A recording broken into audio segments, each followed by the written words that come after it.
Hey guys, welcome to the interesting video on Wild Rift.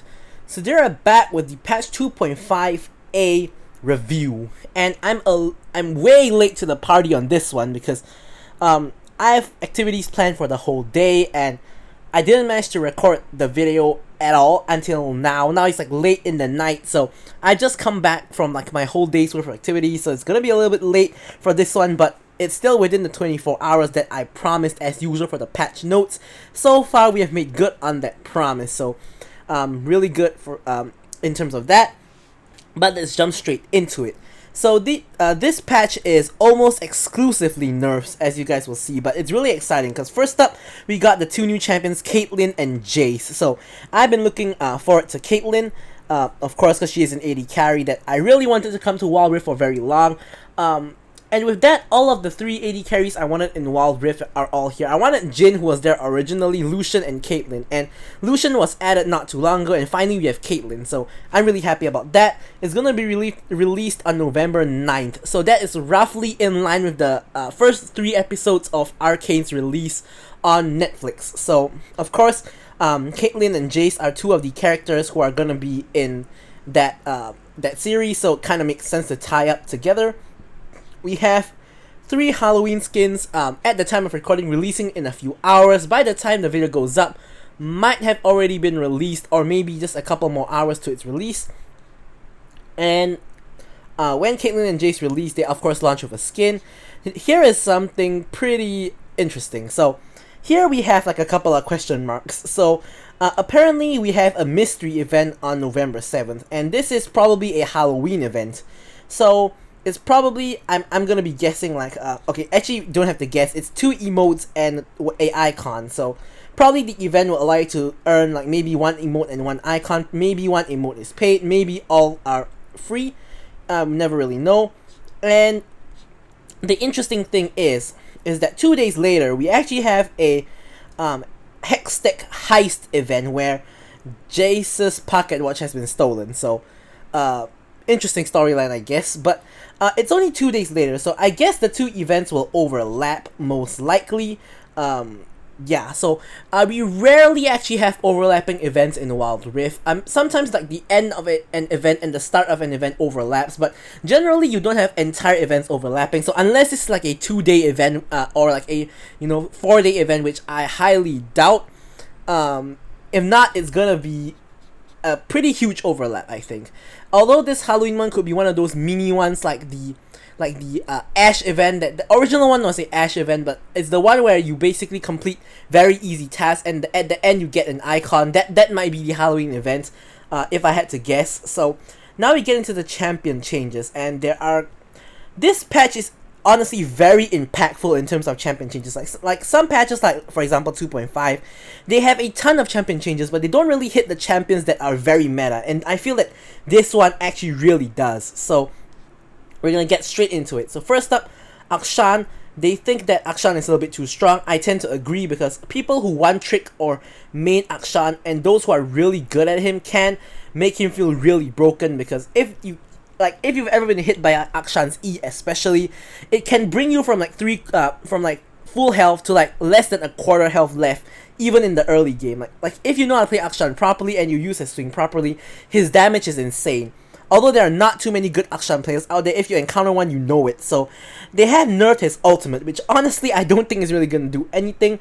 The minimum AD ratio goes down by like 2.5% based on missing health, and maximum goes down by 10% based on missing health. This will matter in terms of his ultimate, but his ultimate in general isn't really an issue, because normally it gets blocked by your allies or blocked by a turret. So generally his ultimate is never really an issue. It's just like maybe 1 in 5 times where you can actually use your ult to kill somebody. So I don't really feel like it's a huge pain point for Akshan. I feel like his main problem is his E, which is the problem, but I guess at least he gets a nerf, so don't really think this will change Akshan too much.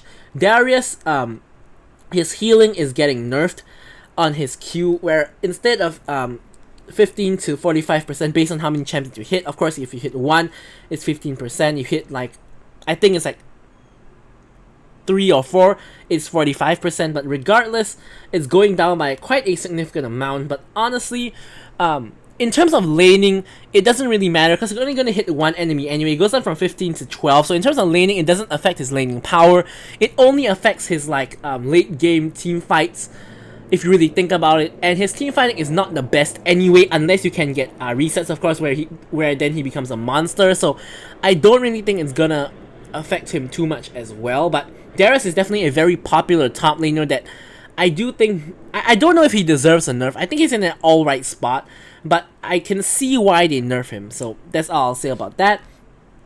For Galio, his ultimate cooldown is actually going up by a significant amount at the highest level. Normally they like raise it by 20 seconds at base level and it scales down to 10 seconds at max level, but this time it's the opposite. So they've raised it at 10 seconds at early levels and by 20 seconds at max rank. So this will affect his like roaming potential and his like ability to join team fights from far away with his ultimate because of the 20 seconds difference. But honestly, cooldown nerfs to ultimates I feel are not very major. Like we've already seen that sometimes you feel like it will affect it a lot, but we've seen from like Kaisa's ultimate cooldown nerf, Evelyn's ultimate cooldown nerf, like we've seen from so many alt cooldown nerfs that it really doesn't affect the champion that much because it doesn't really directly hit them in terms of like their raw numbers, I guess. So as in their like damage numbers or their shielding numbers, like the of course cooldown is numbers as well, but you guys get what I'm trying to say. So I don't think this will affect Galio too much just based on previous experience, I guess you could say. Now Graves finally catches a nerf, I guess. So he did get a nerf on his Q like a couple of patches ago, and he, according to this, he got a bit popular. I'm not too sure about that. All I know is that I've been playing him in the jungle when I get autofilled, so this will hurt my jungle ability quite a bit. But he gets the classic 40 health nerf on the HP. You know, Riot's favorite health nerf, it's 40 or buff in that in some cases. So his armor per level is going down by 0.4 and his mana regen going down by 3. So honestly, I don't think this matters all that much. 40 health, it has shown that it doesn't matter too much through all of our past experiences. Armor per level, 0.4 per level, of course, will affect, but at max level it's only gonna be changing by like 5 armor maybe, which probably wouldn't matter too much. And mana regen wasn't really a big issue for Graves, so I don't think this will affect Graves too much as well. Now what will affect the champion is Kaisa. Kaisa finally catches a very meaningful nerf. Now they have tried to nerf her like in terms of like her ultimate and stuff, but this one is a pretty huge nerf. So her Q, which is her main point of damage, honestly, especially in the early stages of the game before you get like a couple of items, is getting quite a huge hit. So her base damage per missile is going down by 10 at all levels, and this is per missile. So take note that at the base Ikaten range you shoot 6 missiles, so that's effectively nerfing by 60 damage, and at your evolved one it's 12 missiles, so that goes down by 120 damage. So that is going to be quite a bit. That's like about 10% of your damage gone. So or more than 10%, I guess, slightly more than 10%. So, and your maximum single target damage, which is of course when you get an isolated target, quote unquote isolated target with Kaisa, where there's no other champions or minions around, is going down by quite a bit as well, about 20 plus at all levels. So that will affect her quite a bit. I do think that this nerf is probably going to be quite meaningful, and I think that this will affect Kaisa. Now the question is how badly it affects her, so we'll have to of course test it out and see. Likely I'll make a video on Kaisa after the nerf to see if she's still good or not, but I honestly think she'll still be good, but I think that this will be a noticeable change is what I will say. Now the only champion getting a buff this entire patch is Lucian. So they say Lucian's underperforming, so they're giving him more ult damage. I don't believe they ever nerfed his ult damage. I believe they nerfed his E and his Q and his base stats. I don't think they ever nerfed his ult. So instead now they're buffing his ult by increasing his bullet damage by 5 at all ranks. And I'm not sure how many bullets he shoots out exactly, but considering how many bullets he shoots out, it seems to be quite a bit. So that's 5 times however many bullets it is. I guess you could say it's a pretty alright buff, which should increase his damage by a noticeable amount. So that's good for Lucian players like me, of course.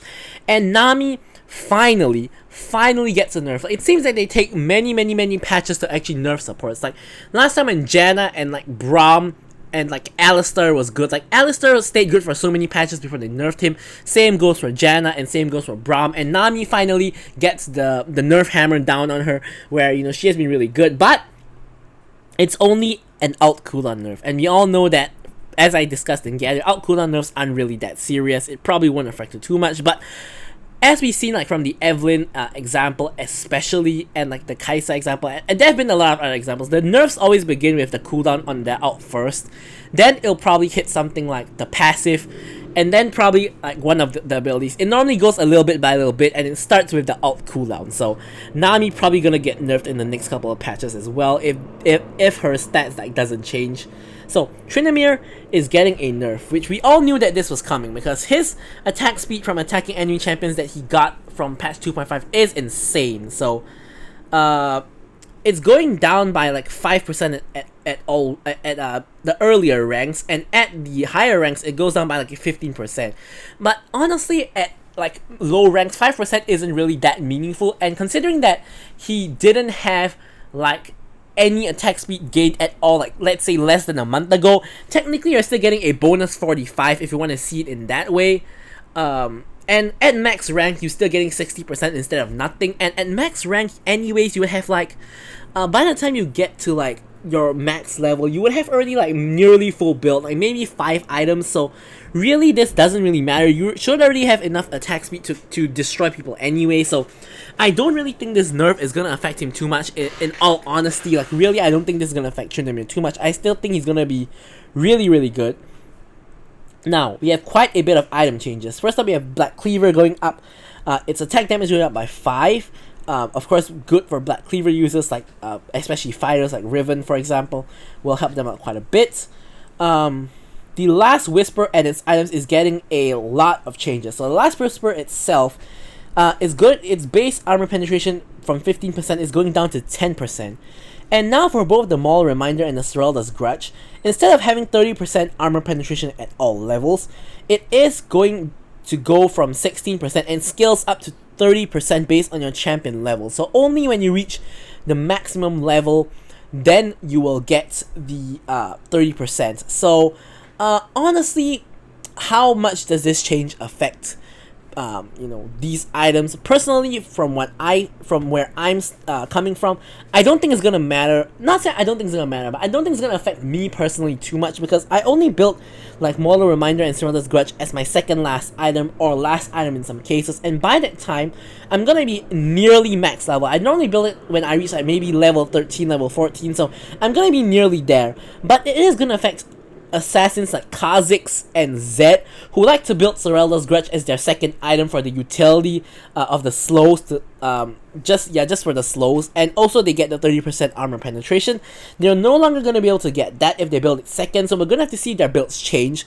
But honestly, I can see it going two ways. Firstly, because of this nerf, they don't get as much value, and they're going to go for another build, like let's say Youmuu's Ghostblade into Dustblade instead of like lethality item into Last Whisper item. The other possibility is they're still gonna build it because of the utility, because the slow on Serelda's Grudge is huge for Kha'Zix and huge for Zed. Like, it gives them so much utility, especially Zed, where he needs it to hit his ult. So I won't be surprised if Zed still builds Serelda's Grudge second, just that he's gonna get less armor pen from it. Other than the armor pen change, the AD is going down by 5 on the Maul Reminder, and the combined cost is going up by 150. So if anything, I think like these changes are more meaningful than these changes from in my opinion. So I think that these changes are probably a bit bigger. Same here, the combined cost and total cost is going up by 100. So I think the gold cost increase probably matters a little bit more than the armor penetration, because you shouldn't really be building these so early anyway, in my opinion at least. At the same time, the magic defense items, Force of Nature and Spirit Visage, having their magic defense going up by 5. Magic resist going up by 5. So seems to be a really good patch to play tank. So tank players will be very happy. They get better items. The counter items to them are getting nerfed. So yeah, really good to play the tank at the moment. So that is basically it for patch 2.5a, and they have also actually mentioned that that this will be the last major patch for the Horizon Cup, and they will be trying to keep the game stable for quite a while, so there won't be like balanced patches releasing for some time, so we could be stuck with this for like maybe a month or plus, because the Horizon Cup is in early November and it's gonna take some time for that to complete, so maybe it's gonna be like a month before we get another balance patch. So with that, thank you guys for watching the video, and goodbye.